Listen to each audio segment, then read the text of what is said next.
সেই দিন থেকে নির্বাচনের যে সময় তার ব্যবধান মাত্র 10 দিন।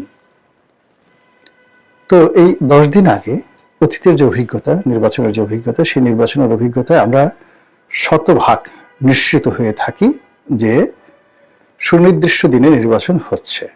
এক। 2 নম্বর হলো যে অতীতের সবগুলো নির্বাচন কেবলমাত্র 2014 সনের যে নির্বাচন, সেই নির্বাচনের একেবারে ফল যেদিন প্রকাশিত হলো সেই দিন পর্যন্ত পুরো দেশ জাতি আশঙ্কা করেছিল যে নির্বাচন হবে না। তারপর পুরো দেশ জাতি আশঙ্কা করেছিল যে নির্বাচন হলেও সেই নির্বাচন টিকবে না।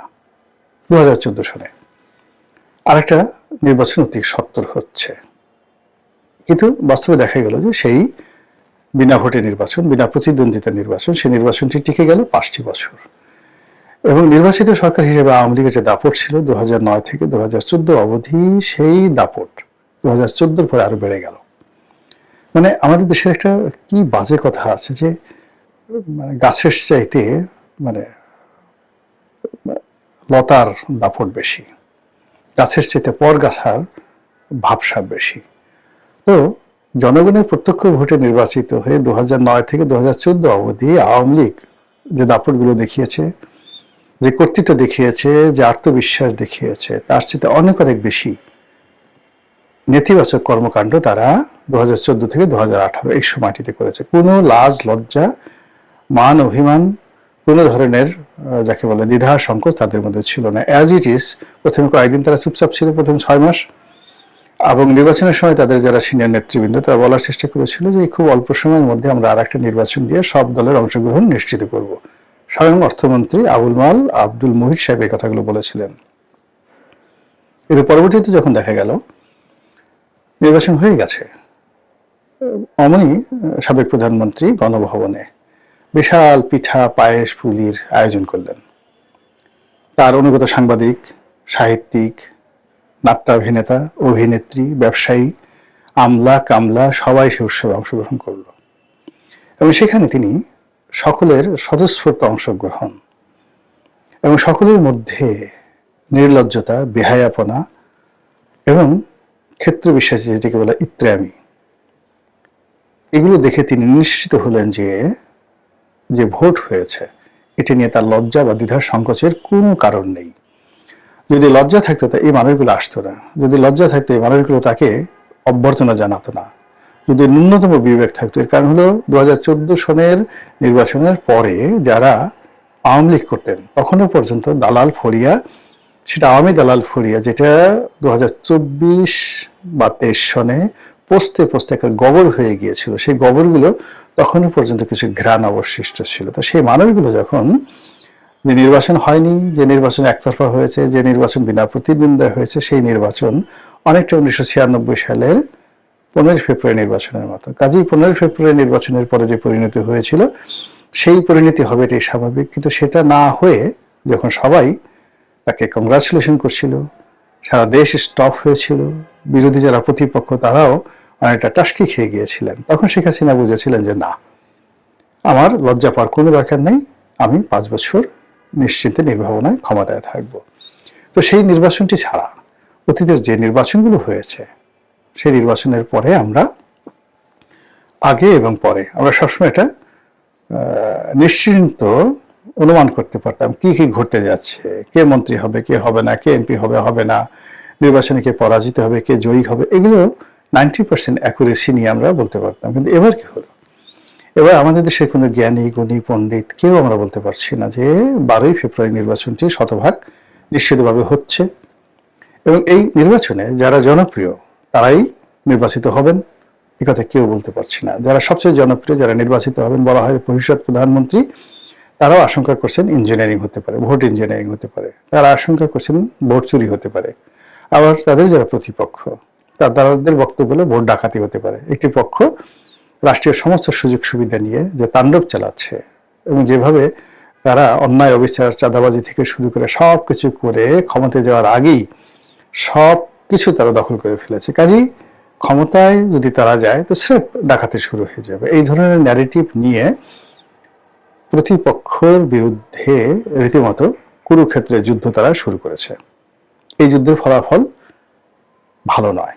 এই যুদ্ধের ফলে একে অপরকে মানে আক্রমণ করছেন, একজন আরেকজনকে অসম্মান করছেন, রাজনীতির ময়দানের ভারসাম্য নষ্ট হচ্ছে এবং রাজনীতিবিদদের সম্পর্কে মানুষের যে ইতিবাচক যে চিন্তা এবং চেতনা, সেই চিন্তা এবং চেতনা নষ্ট হয়ে যাচ্ছে। এই গেল রাজনৈতিক মাঠের কথা। অন্যদিকে এখন যারা ক্ষমতায় আছেন, বলা হয়ে থাকে বা অনুমান করা হয় যে মার্কিন ডিপ স্টেটের পলিসি অনুযায়ী তারা ক্ষমতায় এসেছেন। শেখ হাসিনাকে হটানো এবং ডক্টর মোহাম্মদ ইউনূসকে ক্ষমতায় বসানো, বিপ্লবীদেরকে প্রিভিলেজ দেওয়া, এই সব কিছু একটা ম্যাটিকুলাস ডিজাইনের অধীনে হয়েছে ভেরি সাকসেসফুলি। এই কথাগুলো স্বয়ং ডক্টর মোহাম্মদ ইউনূসের যে বক্তব্য আমেরিকাতে ক্লিন্টন ফাউন্ডেশনে, সেই বক্তব্যের মাধ্যমে ফুটে উঠেছে। তো যারা ম্যাটিকুলার ডিজাইন করেছেন, যারা ক্ষমতায় আছেন, যারা বসছেন, এখানে তো অনেক দেনা পাওনা আছে, অনেক হিসাব আছে, অনেক বিষয়বস্তু রয়েছে। তো সেই বিষয়বস্তুগুলোর একটিরও তো সুরাহা হয়নি গত 17 মাসে। তাহলে যারা ডক্টর মোহাম্মদ ইউনূসকে ক্ষমতা আনার জন্য কষ্ট করেছেন, শ্রম দিয়েছেন, বিনিয়োগ করেছেন, অথবা যারা আন্দোলন করেছেন, লড়াই করেছেন, সংগ্রাম করেছেন, জীবন দিয়েছেন, অথবা গত 17 মাসে যারা এই বাংলাদেশের সবকিছুতে আমূল পরিবর্তন আনার জন্য মাথার ঘাম পায়ে ফেলে কাজ করেছেন, অনেকে আমেরিকা থেকে চলে এসেছেন, অনেকে তাদের জীবন, যৌবন, পরিবার, পরিজন সব কিছুকে ঝুঁকির মধ্যে ফেলে দিয়েছেন, তাদের কোনো আশা আকাঙ্ক্ষা সফলতার কোনো সুরাহা হয়নি। তারা কেন এলেন এবং কিভাবে যাবেন, কখন যাবেন, তাদের ভবিষ্যৎ কি এই বাংলায়, এখন যারা সরকারে আছেন, এই বিষয়গুলো নিষ্পত্তি হয়নি। নিষ্পত্তি না হওয়ার কারণে যারা ক্ষমতাসীন আছেন তাদের ব্যাপারেও জনগণ এবং স্টেক হোল্ডার পলিটিশিয়ানস, যারা আগামীতে রাজনীতিতে গুরুত্বপূর্ণ ভূমিকা পালন করতে চান, তারা নিশ্চিত হতে পারছেন না। এখানে পক্ষগুলো অভিনয় করছে, প্রায় সব পক্ষই একে অপরের বিরুদ্ধে অভিনয় করছে, এবং যেভাবে টারজান সিনেমাতে টারজান বুকের উপর জোরে জোরে থাপ্পড় মেরে বাঘ, ভাল্লুক, সিংহকে ভয় দেখাতো। আপনারা যে সিনেমা দেখেছেন টারজান দ্য অ্যাপম্যান, এডগার রাইস বারোসের, তো সেই সিনেমাতে টারজান যেভাবে প্রতিপক্ষকে ভয় দেখানোর জন্য নিজের বুকে থাপ্পড় মেরে বিকট শব্দ করত, সে টারজানের ডাক টেলিভিশন আমরা ছোটকালে দেখেছি, টারজান, $6 মিলিয়ন ম্যান ইত্যাদি, ইনক্রেডিবল হক, এই জিনিসগুলো দেখেছি আমরা ছোটকালে। তো সেই রকম সিনেমার মতো ঘটনা ঘটছে। প্রত্যেকটি রাজনৈতিক দল আমিই বড়, আমিই ভালো, আমি সারা দুনিয়াতে অন্য কোনো ভালো নেই, এই একটা ন্যারেটিভ। আর প্রতিটি রাজনৈতিক দল প্রতিপক্ষ খারাপ, প্রতিপক্ষ জাহান্নামী, প্রতিপক্ষ চাঁদাবাজ, প্রতিপক্ষ বেঈমান, মুনাফেক, এগুলো থেকে শুরু করে কাফির মাফির যা কিছু আছে সব কিছু বলা শুরু করছেন।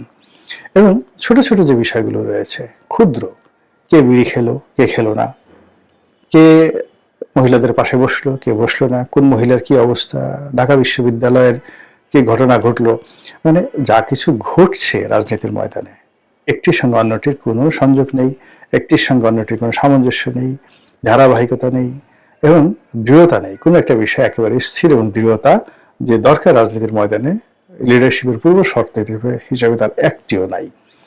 তো এই অবস্থাতে একটা দুনিয়া কাঁপানো নির্বাচন হবে, কিংবা সেই নির্বাচনের মাধ্যমে চমৎকার একটি গণতন্ত্র প্রতিষ্ঠিত হবে, এবং সর্বশেষ এই গণতন্ত্রের মাধ্যমে গত সেই স্বাধীনতার পর থেকে আজ অবধি যত সমস্যাগুলো তৈরি হয়েছে আমাদের অর্থনীতি, রাজনীতি, সমাজ ব্যবস্থায়, সবগুলো ধামাচাপা পড়ে যাবে, ছাইচাপা পড়ে যাবে, অথবা সবগুলোর কবর রচনা হবে এবং সেখানে নতুন সম্ভাবনার, নতুন গণতন্ত্রের, নতুন একটি জাতি গঠনের যে শাপলাকলি কিংবা ধরুন সেই গোলাপ কলি, সেগুলো ফুটে উঠবে। এই যে আশা করাটা কতটা যুক্তিসঙ্গত এবং কতটা বাস্তব।